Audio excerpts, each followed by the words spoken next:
It is time for the return of Super Dick Sunday. Sunday. It's a sunny day, and I'm here today with my daddy in the car, and we're gonna go over a deck with you guys. And daddy's gonna crack a couple of packs of cards too for you guys. And it's gonna be an awesome video. And yeah, we hope that you guys enjoy it. And I'm going to probably munch on some bacon after this because I think Daddy still has a couple pieces in his pocket. I can sniff them. And I know he's going to give them to me for doing an awesome job on his introduction. Right, Daddy? Right, Daddy? What? Yes, baby. That's what I'm talking about. Give me the bacons.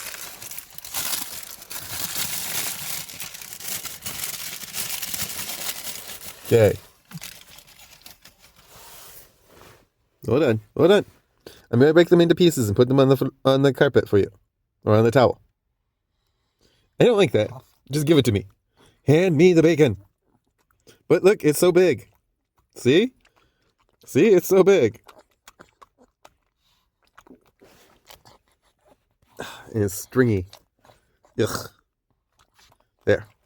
Take that piece now. There you go. That piece. There you go. You know, I'm supposed to be trying to do a deck.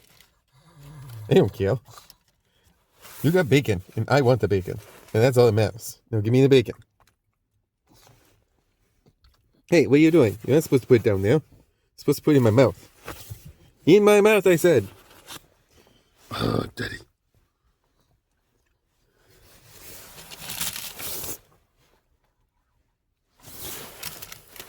Okay, that's it. That's all the bacon.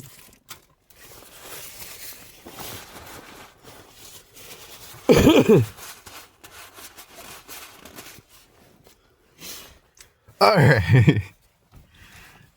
As Kaiba said, it is Super Deck Sunday. Sunday. On an actual Sunday. For a change. And I can't remember, honestly, if it was supposed to be Magic or Yu-Gi-Oh's turn. But I finally actually sorted all those cards that were sitting on top of my dresser into boxes for the most part. I'm definitely going to have to buy some more boxes in the very near future. And currently, the only store that I know of that had them is sold out. So I'm a little bit nervous about that. But I'm also eager to start editing a whole bunch of my decks now. So aside from my zombie deck that I showed you guys last week, I've decided to overhaul every single one of my decks that I've currently got built. And I'm also going to start building new decks. So there's going to be a lot of deck building stuff going on the channel. So we're going to kind of have more of a focus on that instead of pack ripping going forward. But today's deck is going to be a Yu-Gi-Oh deck. The tin was a dead giveaway, but I also just love this tin anyways. So, and it's really convenient for traveling with a single deck in. Plus tokens. Except for Commander. Commander just has too many cards.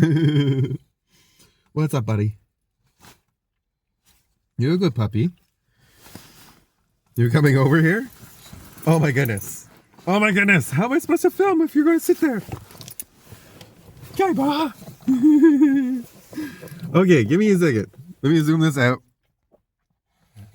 So the people can see you and see the deck. Okay? How's that? Is that good? You're the star. Everybody needs to see you. I see. Today's deck is actually a really interesting one, I think. The title is a giveaway, of course, of what we're going to be doing, but I just think that you guys will really enjoy this one, to be honest. As the title said, this is what I would refer to as the closest thing to mono red burn in Yu-Gi-Oh that there is possible. And I love this deck for several reasons. But before we get into the deck itself, I do have 2 packs of Destiny, and we're going to rip one before the deck and one after the deck to kind of bookend it. So while I'm doing this, I will describe the reasons why I love this deck first off and foremost. This is one of those rare instances where I actually have a deck that, despite my name being the Lord of Forbidden Decks, this is a deck that is actually playable. As far as I know, there's no card in this deck currently that is banned. Ooh, there's going to be a double-sided card, and it's a holo. Nice. Spoiler. Yeah, there's no illegal cards in this deck as far as I know. Second off, this is one of the rare decks that I actually own where I did not put an extra deck in it because there's just no need. The deck is so good without the extra deck that the idea of adding one in just feels silly almost to me. And I know like the main set of cards that the deck is based on definitely does not have an extra deck as far as I know. And if it does, it must be really weak because I didn't buy the cards at the time for it when I put that deck together. And then, like I say, it just really reminds me of like a solid crossover. Like if you were to think of mono red burn in Magic, you're thinking like probably either instants and sorceries, or you're thinking a whole bunch of goblins and sacrificing and stuff. And this deck has kind of got that flavor to it to a certain extent. And it definitely plays with fire, so to speak as well. So it's a very, very cool deck. But first, let's do this. If Kaiba will give me the space to... Oh my goodness, Kaiba. Okay. You are so silly. Let's do it like this. Can you see that? Okay, good. I have it on the camera. Yes. So we got Duress, 1 black. Target opponent reveals his or her hand. You choose a non-creature, non-land card from it, and they have to discard it. I love that card. It is easily one of my favorite black sorceries. Ooh, that's a new one for me. Noggle Bandit. 1 in a combination of 2 blue or 2 red for a Noggle Rogue, whatever the hell a Noggle is. It can't be blocked except by creatures with Defender. Ooh, it's an unblockable Rogue. Nice. It's too bad it's red and blue instead of blue and black, though. Because then I could have actually put it in my Rogue's deck. Ooh, we got double copies of it. Cool. Well, now I can put it into a couple of different red and blue decks. Nice. And have an unblockable warrior, or rogue rather than warrior, but something to attack with. Hardened Berserker. 2 in a red for a 3/2. Whenever it attacks, the next spell you cast this turn costs 1 less to cast. Nice. That is definitely going into my... I'm currently working on a firebending deck. Well, I'm not working on it, but I've got it in my mind as a concept. And that will definitely be a sick include to that deck. Scrapwork Mutt. 2 for a 2/1. When it enters the battlefield, you may discard a card if you do draw a card. The Unearth also That's probably the first one I don't care about. Ooh, this is the flip card. And we got one upside down too by accident, so we're going to just quickly correct that. So that is the first card over here, though, that is not a super good one. I'm going to flip around backwards all the ones that I don't like. And all the ones that I do like, I'm going to keep face forward.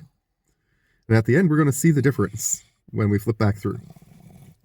Gutterstalker can't be blocked as long as it's attacking alone. That's pretty solid. 3 and a blue for a 3/3. Okay. It's a little expensive, but it can basically be unblockable. Disturb 3 and a blue, and you get Enchant Creature. Enchanted Creature can't be blocked as long as it attacks alone, which is nice. And if this thing would go to a graveyard from anywhere, exile it instead. Solid. Solid all around. Nesting Grounds. It's a nice looking land. Taps for colorless. Pay 1 and tap it to move it. Oh, yeah! I only had 1 copy of this, so it's nice to have a second copy of this. This is insanely good for +1/+1 counter decks. This will actually be really good for the Blight stuff that's all coming out now, too. Awesome. Zombie Goliath, 4/3 for 4 and a black. Probably not going to play it, to be perfectly honest, just because it doesn't do anything. I do like the flavor text to a certain extent. Removing the encumbrance of useless brain tissue grants several advantages. A slight increase in mobility, a response of revulsion, and horror from the enemy, and in the case of large specimens, room for passengers. Green or black for a 1/1, and pay 1 and green or black to regenerate it. That's not bad. This is not bad. Ooh, we got Planeswalker. No, never mind. It's one of those level up cards. 1 and a white for an Icaral Outrider. I think I pulled this the other day. This is the second time I've pulled it then. Maybe not. I don't remember it having Vigilance at the second level. Costs 4 to level it up, but once you do, you get a 2/6 with Vigilance, and once you get it to level 4, you actually get a 3/10, which is insane. That is pretty stacked. Grand the Gatebreaker. Legendary Artifact Vehicle. I don't think you can play that as a commander, unfortunately, but that's still pretty cool. Trample. As long as it's your turn and you control an army, this thing is an artifact creature. Nice! Oh, that goes really well. Okay, yeah, it's a Lord of the Rings card, obviously. Okay. Crew 3, but still, solid vehicle. Beautiful negate. I don't think I have that artwork yet, so I like that one. Ground Shaker Sliver. I'm just not a Slivers player, so I don't care. 6 and a green for a 5/5. Sliver creatures you control have trample. I mean, that's pretty decent. I'm not going to say that's bad. But I don't have Slivers. 2 and 2 blue. Merfolk Wizard 1/3. Tap target creature red or green gets -2/-0 until end of turn. That's alright. It's a little expensive to get into play, but I mean, it's okay-ish. I'm not going to turn it down. 1 blue for a 1/1. Flash flying. Pay 3 and a blue to draw a card. Spirit Pirate. Okay. And we're back to the duress. So that was a really solid first pack. I'm not going to say it wasn't. Definitely not going to knock that one in any way, shape, or form. So now it's time for the deck. I will show you the... Yes, we're going to do it in this order. Okay. So these are the non-burn related cards first. We're going to get through those first. Then I'm going to show you the actual core of the deck, which is a single archetype. And then we will look at the actual extra stuff that really adds some burn to this deck at the end. So we got the Molten Destruction here. Increases the attack of all fire monsters by 500 and decreases their defense by 400. Most of the time in this deck, I'm either destroying stuff on my own to do burn, or I am sending it in and hoping it gets killed. So either way, that's pretty helpful. Cosmic Cyclone. Actually, you know what? I can't hold all these at the same time, so we're going to have to set the rest of the deck aside and just do it part by part. Which is fine. That is fine, it's fine, it's fine. It annoys the Kaiba, I think, but you're just going to have to put up with it a little bit this time. Because we haven't been able to do a Super Deck Sunday together in a really long time.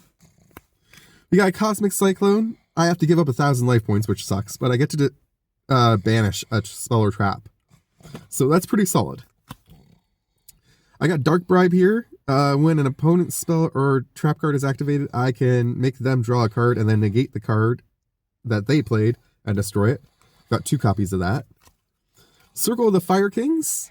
Fire monster I control and 1 fire monster in my graveyard. I target both of those. I destroy the monster I control and then I special summon the monster from my graveyard. Fantastic way to start doing some burning stuff, as you'll see later on. Stumbling is a wonderful card for this deck because, as I say, I do want to attack somewhat, but I also am putting up a lot of weaker creatures in this deck, and therefore I don't want to necessarily be attacked too often. So any monster is normal summon, flip summon, or special summon will automatically switch to defense mode. So at least for 1 turn, I'm not going to get hit. Blazing Impashi. 1850, 0 defense. So like I say, it's not going to survive getting hit if it's in defense mode, but if I put this in and start swinging with it, it's pretty solid. Twin-headed Fire Dragon, another one that's in here mainly for the beef on the attack. 2200 is a solid attack for 1 sacrifice creature. And 1700, not bad, not bad on the defense. I have 2 Foxfires in here. These ones are fun. First off, as I say, I have things that are going to cause burn damage for death triggers. So Foxfire going to the graveyard is an excellent little blocker for me. And when he dies, if he was destroyed as a result of battle, he gets to be special summoned back from my graveyard to my side of the field. The only downside is you can't use these for tributes, but I don't really have a ton of tribute creatures in this deck. I think there may be like 5 or 6. So all in all, I'm not planning to use these as tributes anyways. I'm using them specifically to be eternal blockers. And I have 2 of them. The Watchdog is a fun one. During your main phase 2, if this card was normal summoned this turn, you can send a spell from your hand to the graveyard and set a continuous spell directly from your deck. This is a phenomenal way to get out some of the spells that coincide with the main archetype of the deck, which you'll see in a few moments. And so that's the main reason why this is in here, is to just help me get to the specific spells I need. Royal Firestorm Guards, I love this guy. 1700 on the attack, 1200 in defense. Not incredible on the defense, but what it does is when I normal summon it, I can pick 5 or 4 pyro monsters, sorry, not 5, 4 in my graveyard, shuffle them into my deck, and then draw 2 cards. So it's just massive payoff for putting this into play, as long as you normal summon it. The Thing in the Crater, if it's destroyed and sent from the graveyard field to the graveyard by battle. Does this say battle? No, it doesn't. Just if it's destroyed and sent from the field to the graveyard, you can special summon a pyro monster from your hand, which that's a fun way to get out the twin-headed fire dragon, for example. And there's a few other ones in here that it will automatically let me summon without having to deal with the tributes. Invasion of the Flames lets me shut down trap cards. I do have a decent number of trap cards in this deck, so admittedly that can be a handicap on me if I get it into play. But if I have an opponent that has a trap specific strategy, then this lets me just automatically close them out on that. One more card before we get to the really cool combo of the deck. I'm actually going to save the really cool combo, I think, for the end. I accidentally spoiled one of the cards there, but you'll see the combo in a minute. Infernal Flame Emperor is my boss monster of this deck for sure. Another pyro monster, but it can't be special summoned, so it's not going to be triggered by the Invasion of the Flames, unfortunately. When this card is tribute summoned successfully, though, you can remove up to 5 fire monsters from your graveyard. In your graveyard from play. And when you do, you can destroy a number of spell or trap cards on the field equal to the number of cards that you removed. Basically, this is a fantastic way to clear out the entire back row on your opponent's field. And then it gives you a massive 2700, 1600. 1600 being a really weak defense, I'll admit, but 2700 is a pretty solid attack. And that is definitely the king boss of the monsters in this deck. Next, like I say, we'll get into the actual archetype of the deck. And the archetype of a mono red burn deck, in my opinion, for Yu-Gi-Oh! Is definitely Volcanics. So I've got the Volcanic Rat, who has some stuff on his sleeve here or something, I think. I hope that's not on the actual card. Looks like pizza sauce or something. It must have been playing while I was eating pizza at one point.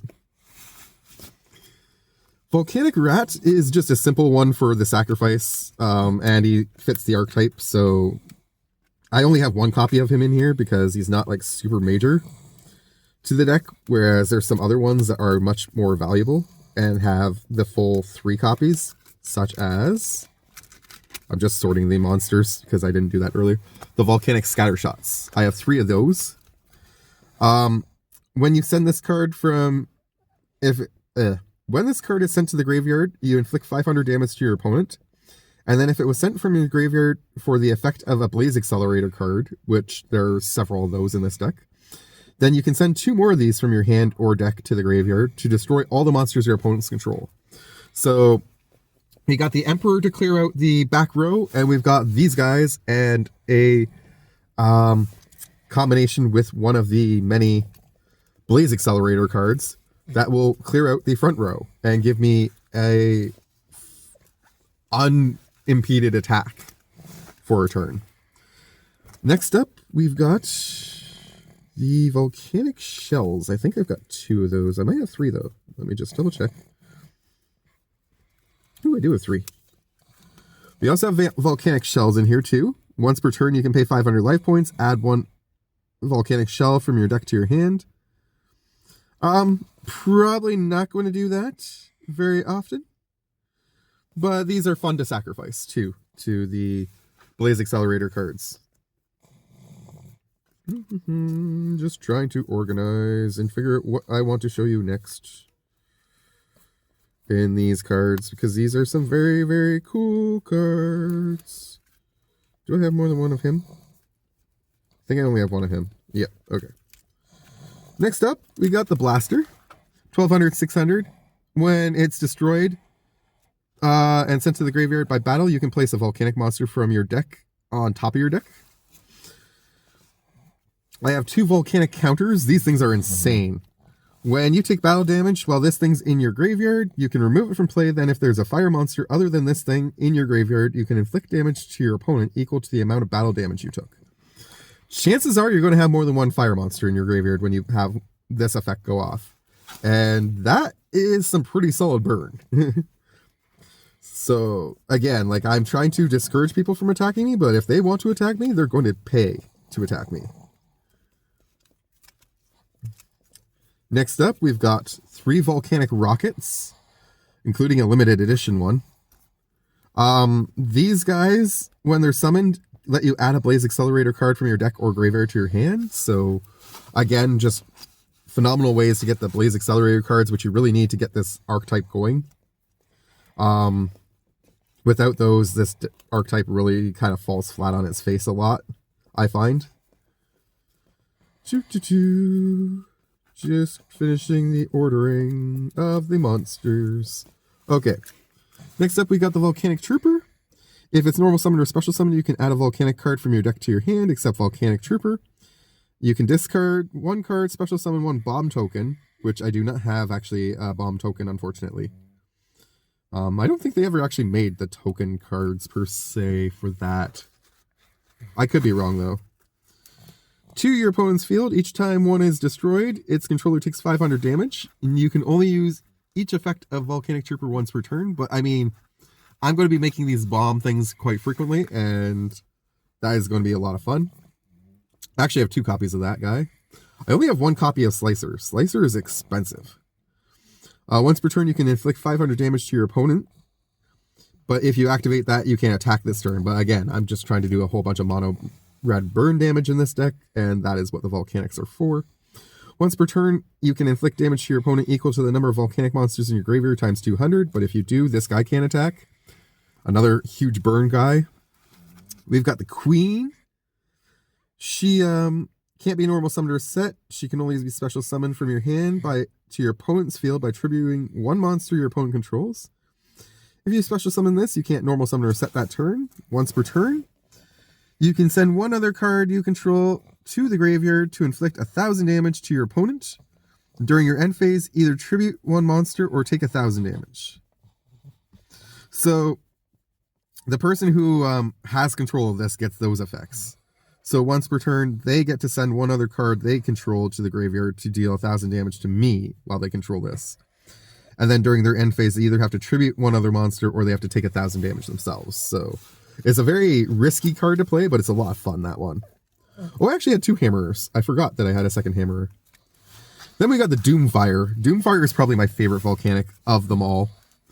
And a limited edition card too, so pretty spiffy. 3,000, 1,800. Can't be normal summoned or set, can only be special summoned by sending a face-up Tri-Blaze Accelerator you control to the graveyard. And I think that Tri-Blaze Accelerator had to actually have triggered its effect, if I remember correctly. During your opponent's battle phase, your opponent must attack this monster with any attack position monsters they control. When this card destroys a monster and sends it to the graveyard, destroy all monsters your opponent controls and inflict 500 damage to your opponent for each monster destroyed by this effect. Doomfire is definitely like the boss of this deck by far in terms of the volcanic monsters. I do have the Emperor though too. And the Emperor is pretty badass. I'm not going to say he's not. Cannot be normal summoned or set, must be special summoned from your hand or graveyard by banishing 3 Pyro-type monsters or 1 Blaze Accelerator card from your face-up field and or graveyard. You can only special summon Volcanic Emperor once per turn. When this guy is special summoned this way, inflict 500 damage to your opponent for each banished Pyro-type monster. Then you can set 1 Volcanic Trap directly from your deck. Each time your opponent special summons a monster, they get 500 damage. So, in a game where everybody wants to special summon, and I'm playing a deck that specifically doesn't care about special summoning, this is going to be pretty badass. Next up, we got 2 wildfire tokens. You can pay 500 life points to destroy a Blaze Accelerator card, which you're going to see all those in a second. And when you do, you destroy all monsters on the field, and then special summon 1 wildfire token in attack position, but you can't attack that turn. The main goal of that is just to clear the field, and there's a huge reason for that coming up shortly. So the cost of 500 life points isn't a big deal when you see what I'm going to do with those cards. Next up, we have the actual Blaze Accelerators. We've got 3 copies of those.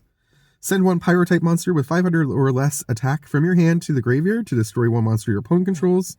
You can't attack this turn, but that's a fantastic way to do the scatter shot thing, to do the shell thing. The rat is good for that. The counters can go to the graveyard for those as well. So there's a variety of creatures in this deck that can definitely go to the graveyard for that, plus the other ones I've showed you earlier as well. Next up, we've got the Tri-Blaze Accelerators. We've got 2 copies of that. Only 2? Yep, only 2. I thought I had 3, but I guess not. These guys can only activate by sending a face-up Blaze Accelerator on your side of the field to the graveyard, so you have to get one of these on there first and then use this. And you can send a Pyro-type monster from your hand to the graveyard to destroy a monster an opponent controls, inflict 500 damage to your opponent. So it does the exact same thing that the regular Blaze Accelerator does, except it's like an upgraded version of it, and you need the upgraded version of it to trigger the Doomfire or the Emperor, potentially. Next up, we have the Volcanic Blaze Accelerator. There's 2 of these guys. Activate by sending a regular Blaze Accelerator card to the graveyard.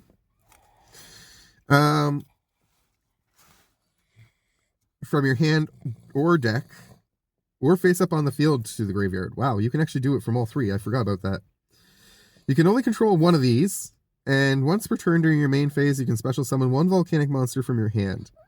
You can also target 1 face-up monster your opponent controls, send 1 level 1 pyro monster from your deck to the graveyard, and if you do, destroy that monster. So again, that's the rat. I think that's the shells. That might be it for those options. So those ones are kind of limited. There might be a couple more level 1s over here somewhere. I think the Watchdog was a level 1, wasn't it? Yeah, Watchdog's a level 1. So if you don't need Watchdog to get the continuous spell card out, you can send it to trigger the other effect. Next up, we have 2 fire ejections. You can send a pyro monster from your deck to your graveyard, and if you do, if it was a volcanic monster, you can apply one of the effects that follows. Either inflict damage to your opponent equal to its level, which is pretty powerful. You can special summon 1 bomb token to your opponent's field, and then each time one of those is destroyed, they take 500 damage. That's pretty powerful too. They take 100 times the level if you choose the first option.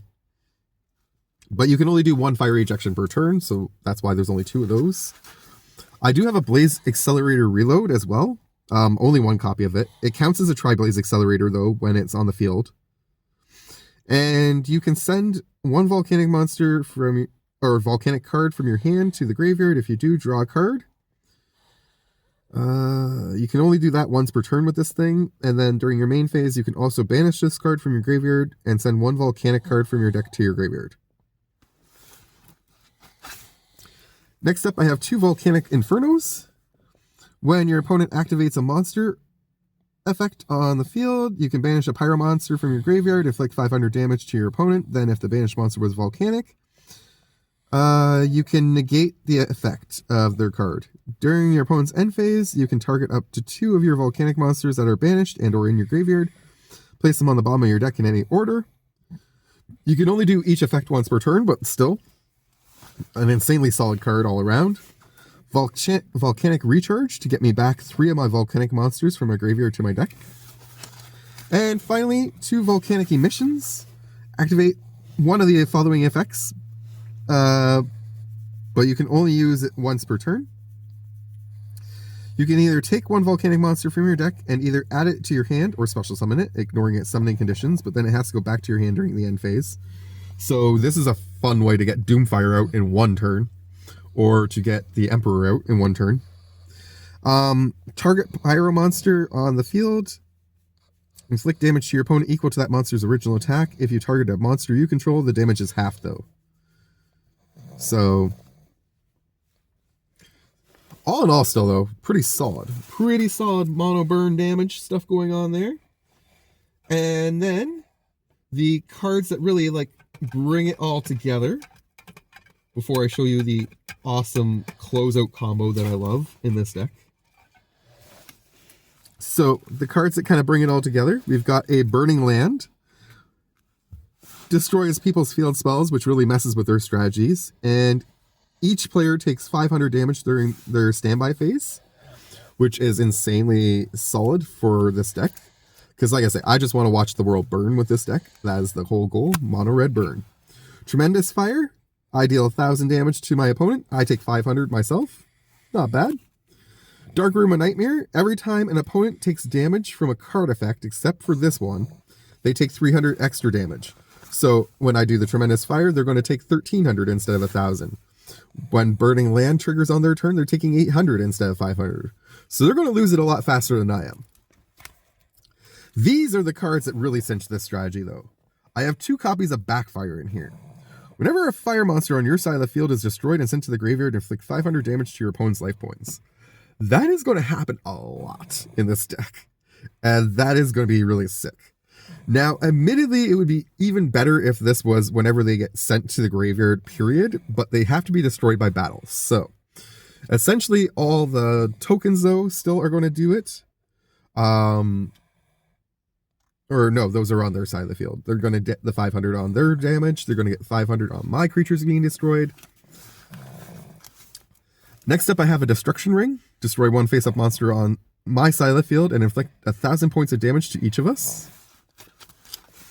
I have a Fire Sorcerer through in here because I can randomly select 2 cards from my hand, remove them from play, and deal 800 damage when she comes into play, or when I flip her. When I flip this one, I can remove 3 cards from the top of my deck from play and inflict 800 points of damage directly to my opponent. Solar Flare Dragon. While I control another Pyro monster, this card can't be attacked, and during every end phase of mine, I get to deal 500 damage to my opponent. So as long as I can keep some other Pyro monster on the field, which all the Volcanics are Pyro monsters, I am set. We got the Ultimate Baseball Kid. His attack gets increased by 1,000 points for each fire monster on the field other than himself. And then I can send a fire monster from my... Send a fire monster other than this card to the graveyard to inflict 500 damage directly to my opponent. So, pretty impressive, that guy. I don't know if I have to send it from the field or I can send it from my hand.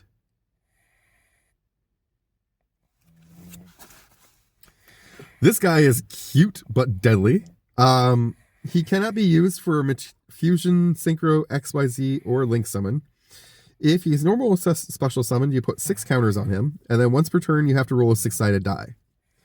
Once per turn during your end phase, you give control of this thing to your opponent, and then once per turn, if you control this face-up card,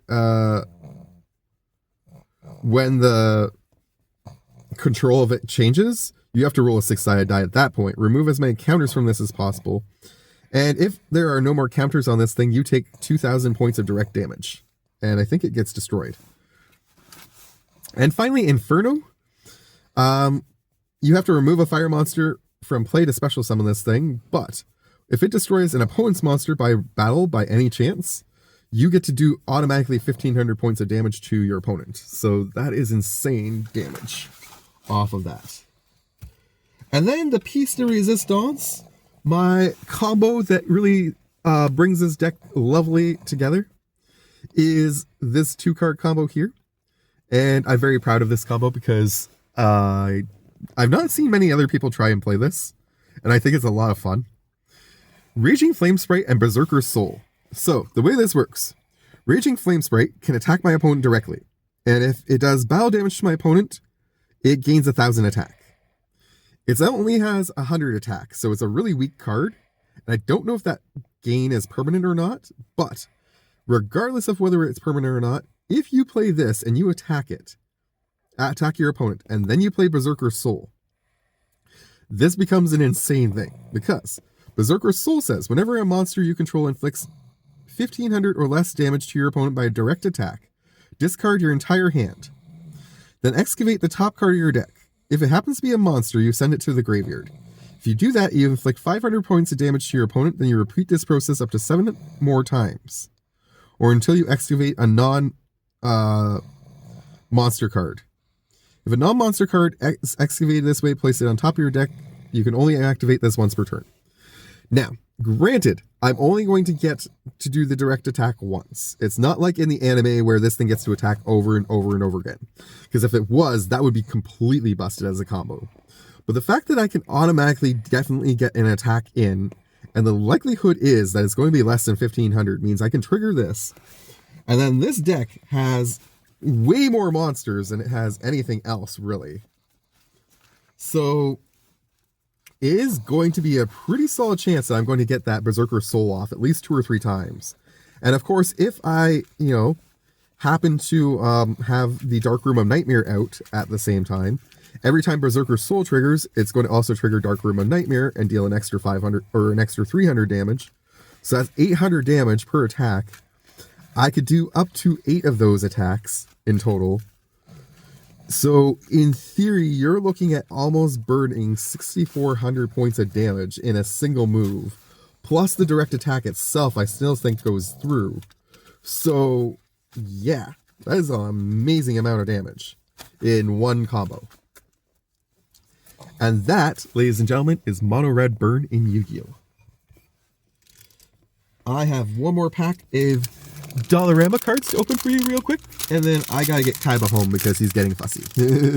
Aren't you? You're getting fussy. Yes, you are. Yes, you are. You're like, Daddy, why am I sitting here? Why am I not going home? We should be driving right now. What are you doing? Well, your daddy is doing his deck videos because your buddy Perry never goes out anymore, and we can't record at home. So we have to record cards when we can. Okay? Okay. Netcaster Spider. I think I had this one already in my deck, but if I don't, this is a good one to possibly add to Shelob. Reach, whenever this thing blocks a creature with flying, it gets +2/+0 until end of turn. It's a 2/3 to start. I can't remember for sure if I have that in Shelob or not. I'll have to double check after when I get home. Grazing Kelpie. 3 and a green or blue for a 2/3. Pay green or blue, sacrifice this thing, put target card in a graveyard on the bottom of its owner's library, and it has persist. So in theory, you can bring this back and do it a second time, easy enough. It's kind of expensive to get it on the field, but the actual effect is pretty cheap to trigger, so I'm going to say that's playable. Mind Rot, target player discards 2 cards. Beautiful, beautiful card. Gurmag Drowner. 3 and a blue for a 2/4 Naga Wizard with Exploit. That's impressive. When this thing exploits a creature, look at the top 4 cards of your library, put one of them into your hand and the rest of them into your graveyard. Okay. Next up. Ooh, a Jalum Tome. I've pulled this once before, but I like this card actually. Costs 3 to put into play, costs 2 to use the effect, so it is expensive, but you get to draw a card and discard a card every time you do it. So it's not an incredibly bad card per se. It'd just be nice if it didn't cost so much to put into play in the first place. Blessed Defiance. Target creature you control gets +2/+0 and lifelink until end turn. When a creature dies, you get to put a spirit onto the field with flying. Okay. Entrapment Maneuver. 3 and a white. Target player sacrifices an attacking creature. You get X/1/1 white soldier creature tokens where X is the creature's toughness. Interesting. Okay. You could target yourself with that too, in theory. Fires of Undeath. Not old school, but it looks like it. 2 and a red. Deals 2 damage to target a creature or a player. And then does have flashback 5 in black. The flashback's kind of expensive for what it does, but I mean, it's still an okay card. Since it does target players. Ooh, we got a second Grand, the Gatebreaker. Nice. Apparently, I am destined to play that in some decks. Suspension Field. 1 and a white. Enters the battlefield, you may exile a target creature with toughness 3 or greater until this thing leaves the battlefield. I'm really not a fan of those kinds of cards, as I've said many times, but At least it's targeting something with some toughness. The Gak Lizard, 3 and a red for 3/3. Just some flavor text there. Nothing impressive there about that. Take up arms. Put 3/1/1 white warrior creature tokens onto the battlefield for 4 and a white. Probably not playing that. That's a little expensive for what you're getting. Walking Atlas. You can put a land from your hand onto the battlefield. Nice. That's got to be really valuable. And it looks like it's, nope, not quite old school. 2010. But still, that's going to be really solid in another landfall deck again. Nimbleblade Kenra. Jackal Warrior, 1 and a red for a 1/3 with prowess. Okay. I do like creatures that have prowess. I'm not going to say they're bad. I actually have a really cool blue-red creature that is also a jackal and also has prowess, and it's Phyrexian. So maybe this one is the original. And finally, last card of the day is a Tangle Tumbler. Vigilant 3 cost, Vigilant 6/6 vehicle. Pay 3 to put a +1/+1 counter on target creature, and you can tap 2 untapped tokens you control to turn this into an artifact creature. So you can't crew this in any other way unless you control like foods, or you control treasures, or you control like token creatures, but otherwise you can never actually crew this. But you can always use its ability to put +1/+1 counters on things, which is still pretty solid. I like it. All right. All in all, the cards were pretty good to us today too. We only had what, 2, 3,